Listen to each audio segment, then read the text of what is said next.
And welcome back to the Daily Wrap. It's potluck time. This is the part of the show where we go around the table and share our favorite stories of the day. And if we do it alphabetically, M-U-H goes first. I get to go first. Yay!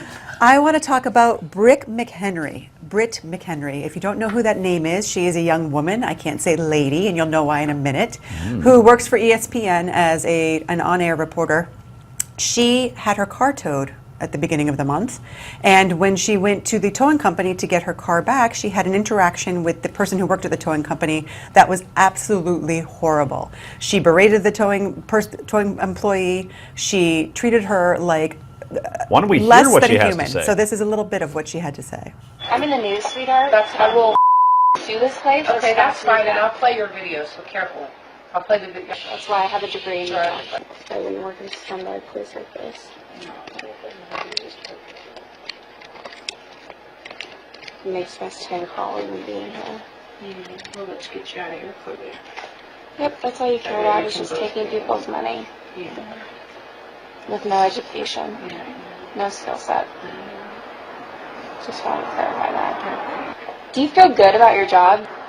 So I could be a college dropout and do the same thing? Why have to have a brain and you don't? Looks like that.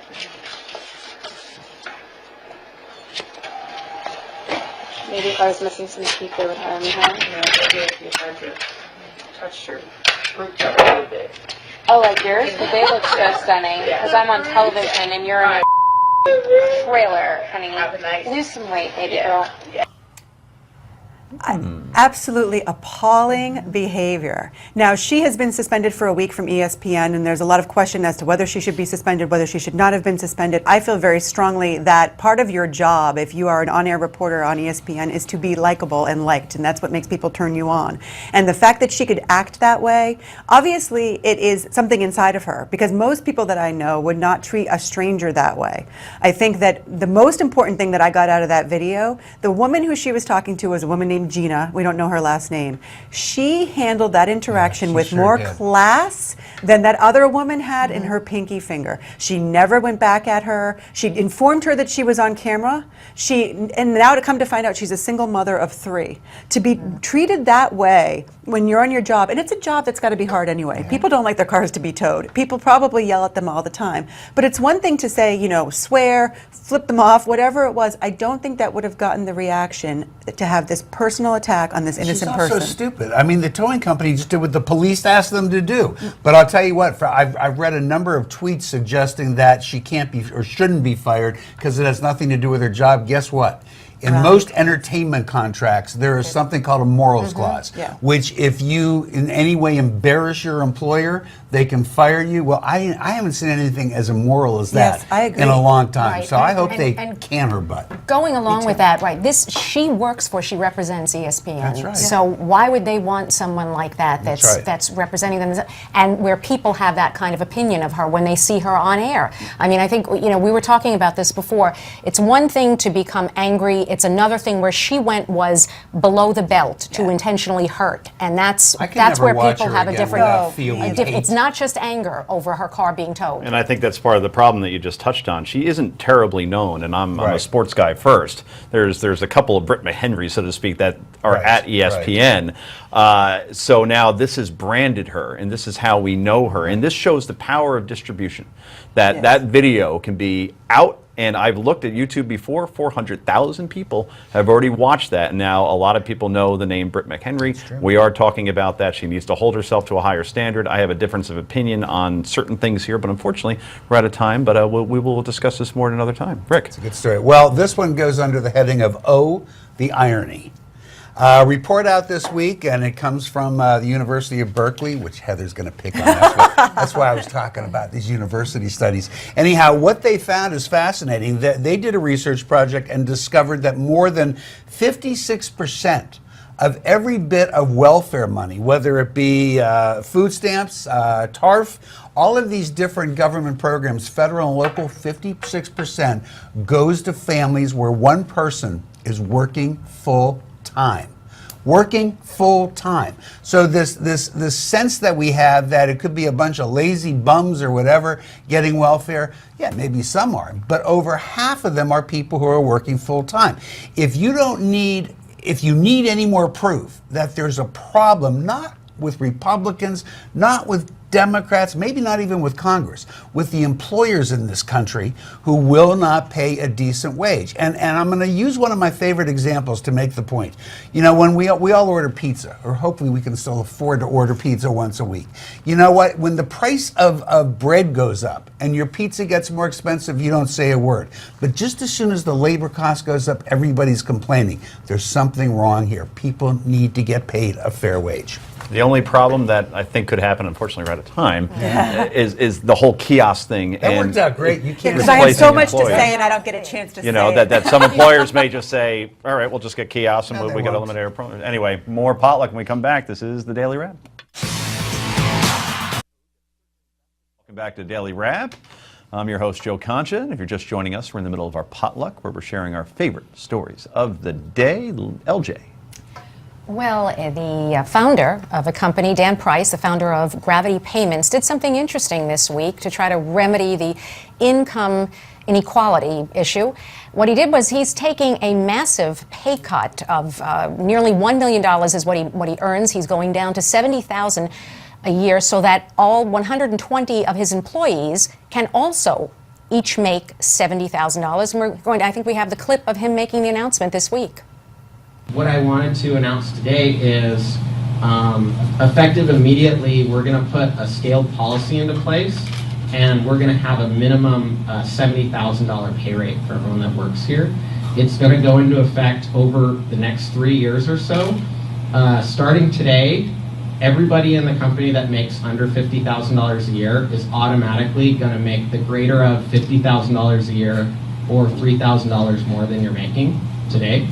Or excuse me, $5,000 more than you're making today. So if you're making 48, then you would go to 53. If you're making 45 or less, then you would go to 50.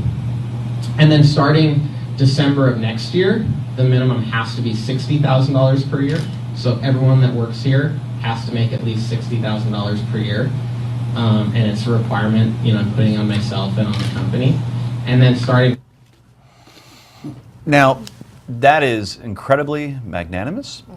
What is with the workers?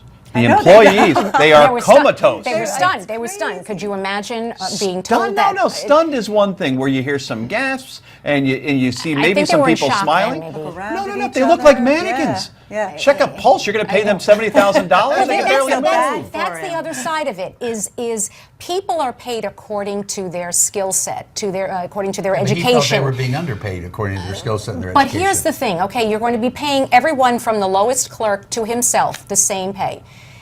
If that person loses their job, are they going to be able to get another $70,000 a year job without the skills that they have? That's a very perverse reason to not give somebody No, a but the raise. thing is, see what Starbucks did and what Howard Schultz did, and by giving people, paying for their education, that's something that they'll have with them, and they can take with them, and they can grow. Does this stop the incentive for them to grow? No, it's Well, not. it does stop the incentive. If everybody's making the same amount, you would Why agree would you with this. leave? Come Why would you on. leave your job? If you're making the same amount for not doing it, for working as much as Exactly. you do. Yeah, but I suspect that everybody who was sitting in that room, who he was talking to, are doing what they do, and that he feels that it is worth that. He didn't have the janitor in there. He probably didn't have the But assistants the in there. the customer service rep, everyone for all levels are making the I don't same know what amount they of get money. paid at other places, but no. Look, I think what he did motivates was people fantastic. to work harder than the person next to them? Yeah, but if you use that argument that, then I suppose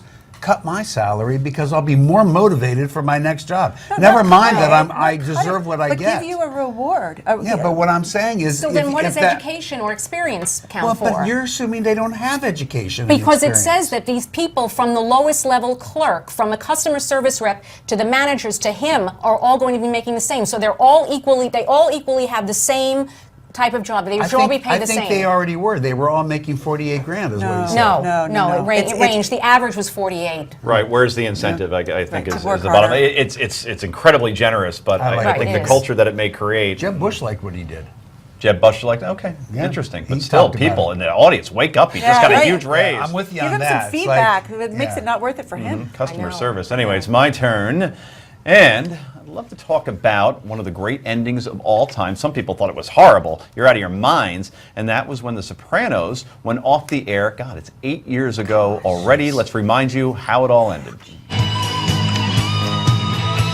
went ahead and ordered something for the table. Don't stop believing. Hold on to that feeling. Street lights,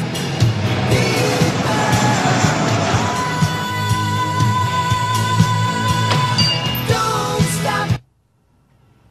And it went to black. And people said, that's horrible. I need to know whether Tony was shot or not. And how do you end a show like that? And nobody ever gets it.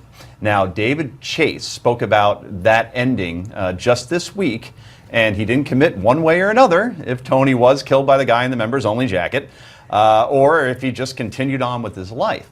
But if you watch the entire final scene, he's constantly looking around, doesn't know who his friends are, doesn't know who his enemies are, his family isn't quite together, doesn't know whether he could trust his wife. The whole thing, it's the demons in Tony's head. Right. And that was the entire premise of the show throughout its incredible run on HBO, and that he has to live with that for the rest of his life. That is the whole friggin' point. And to the idiots out there who say, well, he didn't die. I mean, what kind of ending is that? Why? Because it didn't fill the whole uniform way of going about a show where somebody has to die. And if he dies, what point was the whole show then? Did he die? Somebody got revenge? Did he die? No, he did not die. I think he did. He absolutely lives.